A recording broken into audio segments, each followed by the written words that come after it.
Менен жогоруда айткандай бүгүнкү протест саясий протест болгон жок. Бул ушул интеллигенттердин интеллигенциянын протести болду. А булар коомдун мындай айтканда жүрөгү десек болот да. Бирок тилекке каршы бул жүрөк бүгүнкү учурда жок болуп баратат. Эгер азыркы учурда биздин бийлик башындагылар ошол эле жанагы өзүн элита деп атаган депутаттар болобу, эгер ошол жактан бүгүнкү жакын жылда 5 жылдабы тезинен же 1 жылда иш алып барбасак, мен ойлойм мамлекет эле эмес, биз улут азыр жок болуунун астында турабыз. Негизи эле кыргыз ким деген сөз уже келди да. Тарыхыбыз менен ооба сыймыктанабыз, бирок кечирип койгула, тарыхты биз жараткан жокпуз. Ал бабалар жаратты, аларга рахмат. А бизгечи эмне? Эртең мына бүрсүгүн менин балам чоңойт, ал эмне дейт мага? Ошол азыр ушул учурга келдик. Биз жок болуунун астында турабыз. Мен ошону айтар элем.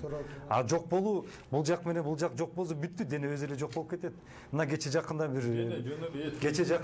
мага бир досум айтып келди, Максат дейт. Мен жаңы паспорт алдым дейт, ID карт. Тиги чиптерге жанагы эмелер киргизсең кыргыз деген чыкпайт экен дейт. Бүттү. Мен кантип далилдейм? Жалгыз юридикалык жалгыз мамлекеттик документ ошол болгон.